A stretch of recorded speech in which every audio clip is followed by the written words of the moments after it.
Disculpe, ¿qué acaba de decir? Me escuchó. Algunas personas simplemente no pertenecen a mi coche. No voy a tolerar ese tipo de lenguaje. Cree que es especial, ¿eh? Solo lléveme a mi destino o deténgase de forma segura. No voy a conducir ni un centímetro más con esa actitud. Señor, apague el motor y salga del vehículo, por favor. Está bien. La humida noche de Atlanta si afaraba, a la ciudad como un siderio. Pasado y apresivo. Sin embargo, en su abrazo, una cruda verdad estaba a punto de revelarse. Una verdad sobre la naturaleza insidiosa de los prejuicios, la rapidicata, en ellos y el esperado ajusta cuentas que agarda a quienes utilizan estas plataformas como armas. Esta es la historia de Darren Miller, un conductor de Lyft cuyo historia de servicio no era solo una lista de quejas, sino un escalofriante registro de creciente agresión y comportamiento discriminatorio. One's quejas formals. Cada una detalando casos de abuso verbal, racismo manifiesto y un preocupan patrón de hostilidad hacia pasajeros que consideraba indecibles. Once, why, sin embargo, seguía al volante una bomba de relojería en las calles de la ciudad. Su último objetivo fue la diarrea. Alana Hayes, una mujer cuyos credentials profesionales y integridad personal contrastaban marcadamente con las indignidades que estaba a punto de sufrir. La diarrea. Hayes, socio principal de uno de los bufetes de abogados de derechos civiles más respetados de la región, y profesor general de la Facultad de Derecho de la Universidad de Emory, no era una simple pasajera. Era un pilar de su comunidad, una incansable defensa de la justicia, y la voz de los que no la tenían. Sin embargo, a ojos de Darren Miller, fue reducida a un estereotipo, un blanco para sus prejuicios arraigados, tratada con desprecio y hostilidad que desafiaban la lógica y la decencia humana básica. Este no fue un incidente aislado. Fue la culminación de un fracaso sistémico para abordar un patrón documentado de abuso. Antes de continuar, ¿desde donde nos veías? Deja un comentario abajo y cuéntanoslo. Tu participación impulsa estas investigaciones y nos ayuda a visibilizar las injusticias que exigen nuestra atención colectiva. Eran las 23:37 del martes, 15 de agosto de 2023. Él era en el centro de Atlanta estaba cargado de humedad, un vestigio persistente de una tormenta de verano que había pasado horas antes, dejando las calles resbaladizadas con el reflejo de los letreros de neón y las farolas. El habitual bullicio nocturno de la ciudad, una sinfonía de sirenas lejanas y el estruendo del tráfico. Se veía atenuado por la agobia y humedad. La diarrea. Alana Hayes, con su maleta en una mano y su teléfono en la otra, estaba de pie en la acera frente al Hilton Atlanta, un faro de calma en medio de la expansión urbana. Acababa de concluir una agitadora, pero finalmente exitosa, sesión de arbitrage, defendiendo los derechos de los trabajadores marginados.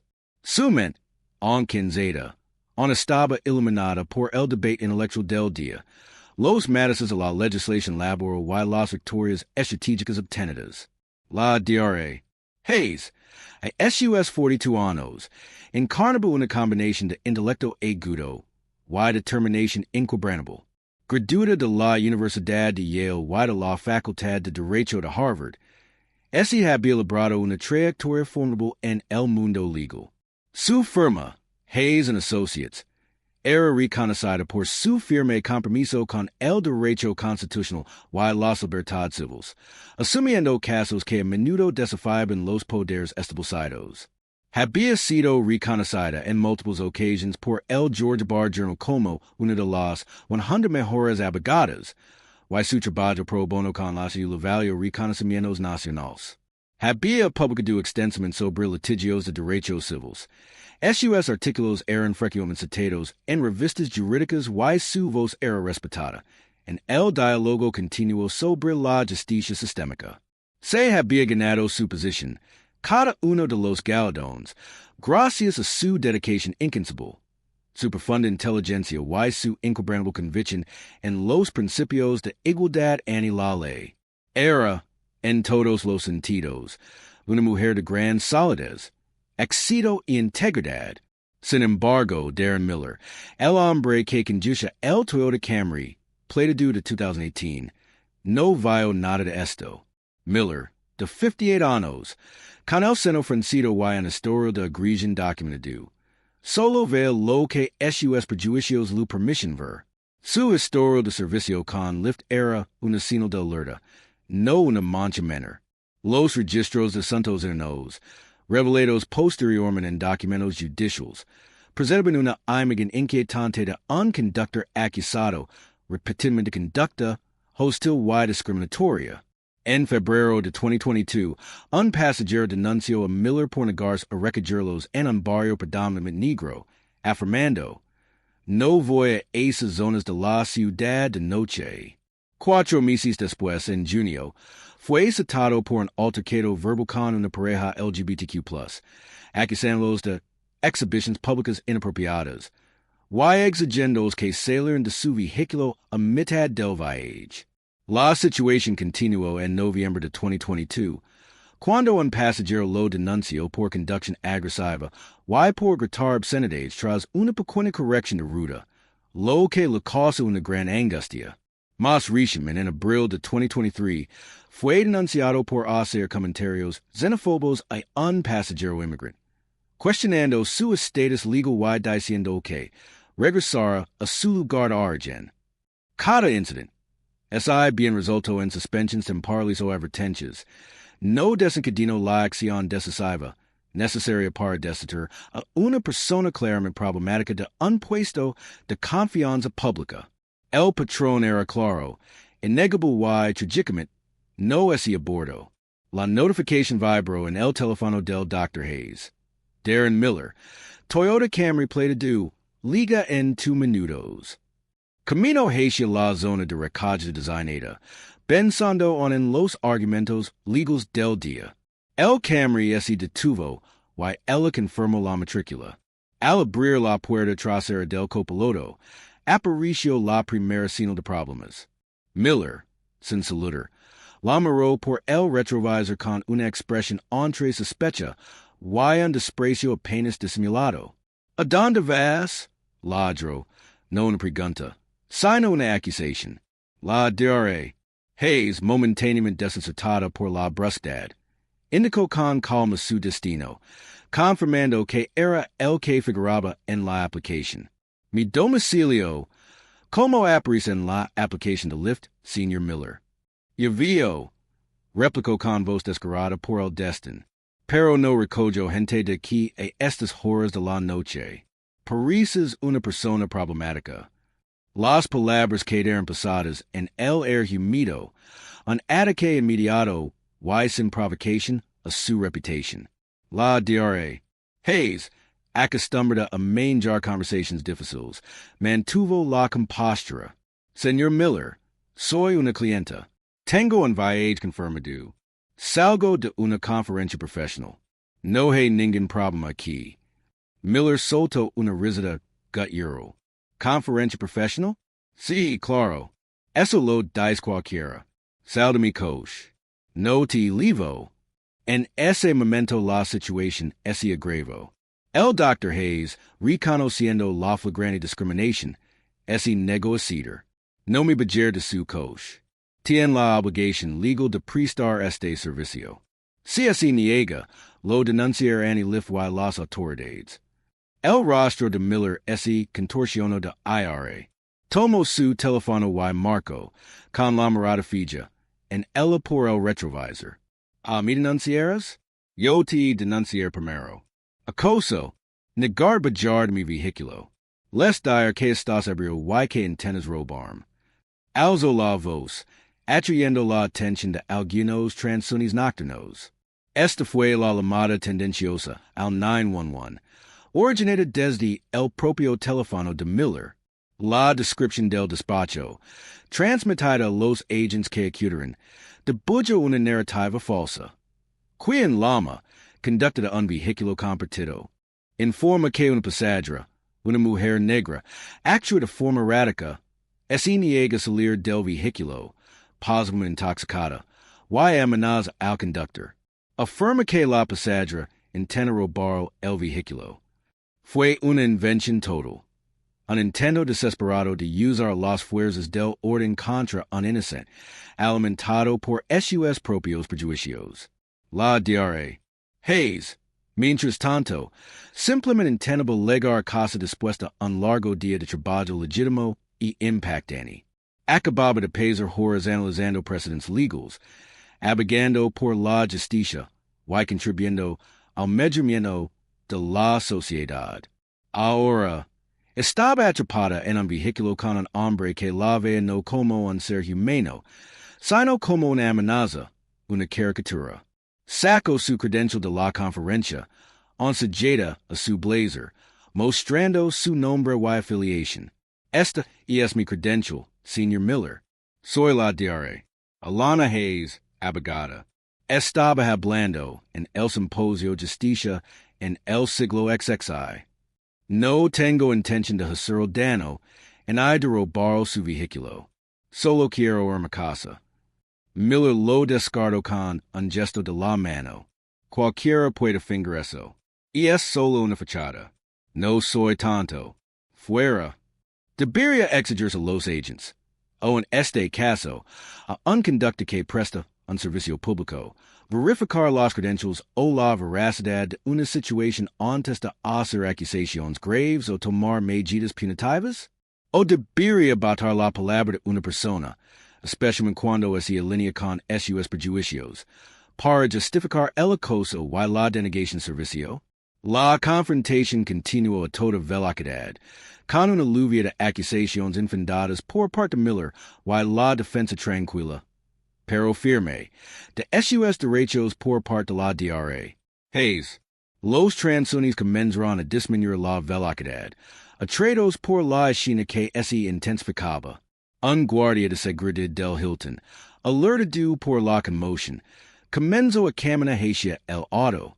Justo entonces, dos patrolas del Departamento de Policía de Atlanta, respondiendo a la llamada de Miller al 911, se detuvieron detrás del Camry, con sus luces azules y rojas destilando silenciosamente en la noche húmeda.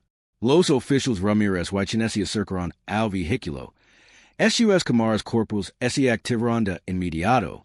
Miller, al ver a la policía, señaló dramáticamente al Dr. Hayes. Oficial, se niega a salir de mi auto. Me está amenazando. Probablemente este borracha.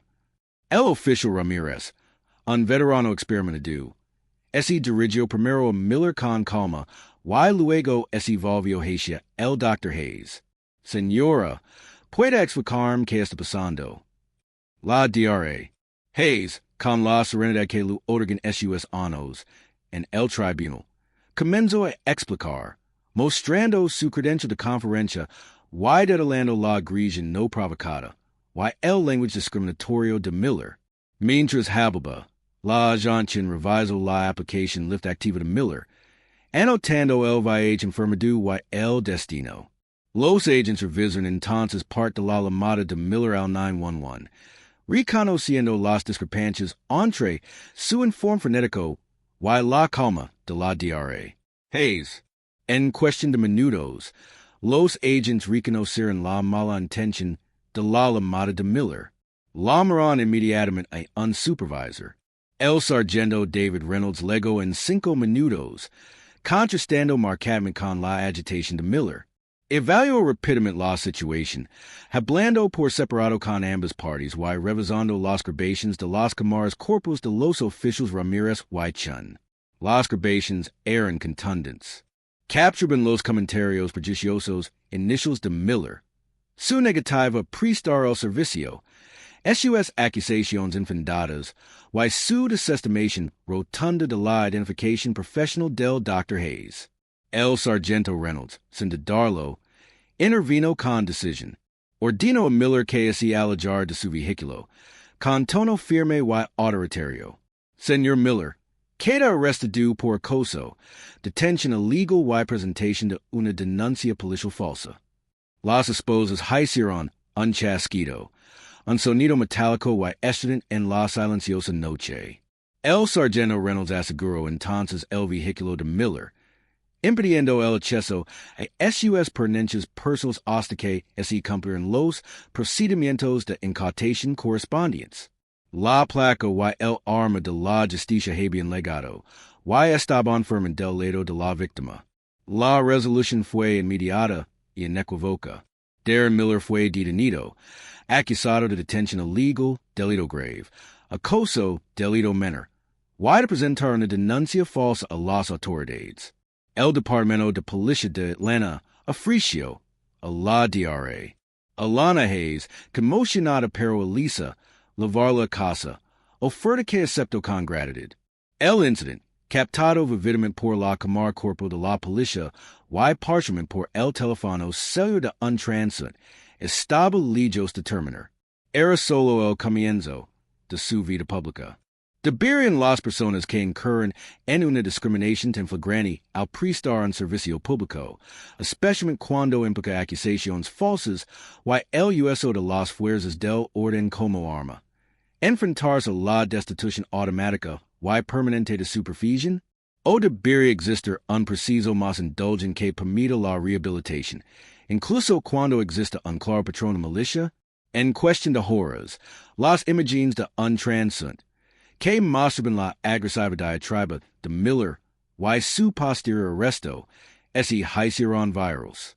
Fueron difundidas por los medios locales, luego por los nacionales, y se expandieron rápidamente por las redes sociales. Etiquetas como hashtag Justicia Parlantes y hashtag Conductor Assisted Lyft fueron tendencia durante días.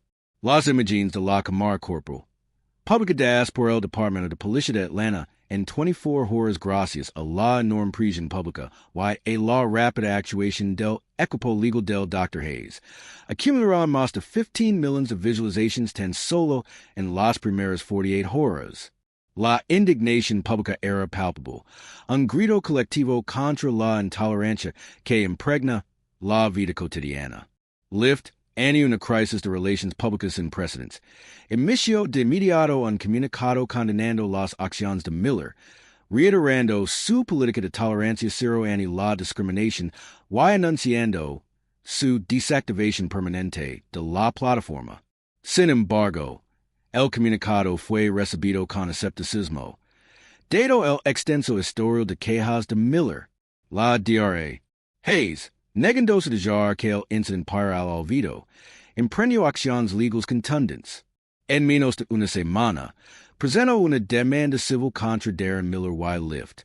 Sus acusaciones contra Miller incluyen discriminación racial, infligir intencionalmente angustia emocional y privación ilegal de la libertad. Contra Lyft, la demanda alegó negligencia en la contratación y retención, alegando que la empresa tenía el claro deber de proteger a sus pasajeros y había incumplido estrepitosamente su deber al seguir empleando a un conductor con un historial documentado de comportamiento hostil y discriminatorio. La batalla legal fue rápida, impulsada por pruebas abrumadoras y la opinión pública. Miller, quien enfrentaba cargos penales y una demanda civil, tenía poca defensa. Lyft, reconociendo la gravedad de la situación y la posibilidad de un juicio público prolongado y perjudicial, intentó llegar a un acuerdo rápidamente. El acuerdo, finalizado tan solo 4 meses después del incidente, fue histórico. Lyft acordó pagar a la DRA, Alana Hayes la asombrosa suma de $5 millones, lo que lo convirtió en uno de los acuerdos más cuantiosos. En un caso de discriminación en la economía colaborativa hasta la fecha, la suma no fue solo una compensación, fue un mensaje contundente. La carrera profesional de Darren Miller como conductor terminó de forma abrupta y definitiva. La carta oficial de despido de Lyft, publicada posteriormente, fue inequívoca. Su conducta el 15 de agosto de 2023 constituye una grave infracción de las normas de la comunidad de Lyft. En concreto, de nuestra política de tolerancia cero ante la discriminación, el acoso y las conductas inseguras. Además, su historial documentado de quejas previas, que incluye múltiples casos de comportamiento agresivo y discriminatorio, demuestra un incumplimiento claro y constante los estenders exigidos a nuestros conductors. Con efecto inmediato, su cuenta queda desactivada permanentemente, y ese lo prohíbe operar en la plataforma Lyft en cualquier función. Además de Lyft, el Departamento de Seguridad Pública de Georgia inició un proceso para revisar y, potencialmente, revocar la licencia de conducir comercial de Miller, lo que le privaría de cualquier servicio de transporte profesional en el estado. Sus acciones no solo le habían costado su sustento, sino también su reputación y su libertad. La diaria Alana Hayes, en una conferencia de prensa tras el anuncio del acuerdo, ofreció un testimonio conmovedor que resonó mucho más allá de la comunidad jurídica. No se trata solo de mí. Comenzó con voz firme pero impregnada de una fuerza silenciosa. Si esto me puede pesar mí, una profesional exitosa con una plataforma, con recursos, a la vista del público, sometida a insultos racistas, acusaciones falsas y un intento de arresto ilegal bajo únicamente en el color de mi piel, ¿qué les sucede a tantas otras personas? ¿Qué le sucede al joven estudiante negro que intenta llegar a casa después de su trabajo nocturno? ¿Qué le sucede a la madre soltera que intenta llegar a fin de mes? ¿Qué les sucede a quienes no tienen el privilegio de una formación jurídica en el reconocimiento público para defenderse eficazmente? Su mirada recorrió a los periodistas reunidos. Este incidente ya descubierto una verdad profundamente inquietante, que en nuestra sociedad, incluso el acto más mundano, como pedir un taxi, puede convertirse en un caldo de cultivo para el prejuicio racial. Expone la facilidad con la que los prejuicios pueden invalidar la evidencia, la rapidez con la que se puede despojar a una persona de su dignidad, y la facilidad con la que los sistemas se pueden utilizar como arma contra las comunidades marginadas. Mis credentials, mi educación, mi prestigio profesional, nada de eso le importaba en ese momento a Darren Miller. Solo vio a una mujer negra a la que podía degradar, acosar y intender criminalizar. Esto no puede seguir así. Debemos exigir más en nuestros proveedores de servicios, más en nuestras plataformas y, sin duda, más en nosotros mismos. Deberían incidentes como este, que demuestran claramente un patrón de comportamiento discriminatorio dentro de una importante plataforma de servicio público, dar lugar a investigaciones federales obligatorias sobre las prácticas de contratación, los sistemas de resolución de quejas y las políticas antidiscriminatorias de la empresa, o debería recaer principalmente en las víctimas individuales la responsabilidad de buscar justicia en los tribunales? Tras el incidente, tanto el Departamento de Policía de Atlanta como Lyft realizaron exhaustivas revisiones internas. Las conclusiones del APD destacaron la conducta, ejemplo de los oficiales Ramirez y Chun, y del sargento Reynolds. Sea intervención rápida y imparcial debido un resultado potencialmente mucho peor. Las grabaciones de SUS Camar's corporal survivieron como prueba crucial y irrefutable. Sin embargo, las conclusiones internas de Lyft fueron más contundentes. La investigación reveló importantes fallos sistémicos en su proceso de revisión de quejas. Si bien las quejas previas de Miller estaban registradas, ese habían tratado como incidentes aislados, lo que dio lugar a medidas disciplinarias inadecuadas. No existe un sistema sólido para identificar patrones de comportamiento discriminatorio, y hay un protocolo claro para excluir las infracciones reincidentes a la desactivación permanente. Y hubo una falta general de urgencia para abordar las advertencias que, en retrospectiva, presagiaban claramente el incidente con el Dr. Hayes. En respuesta a la indignación pública y la presión legal, se anunciaron reformas rápidamente. Lyft ese compromiso a implementar verificación de antecedentes mejoradas, no solo al momento de la contratación, sino periódicamente durante la trayectoria laboral del conductor. Exigieron una capacitación anual integral contra la discriminación para todos los conductores, desarrollada en colaboración con organizaciones de derechos civiles.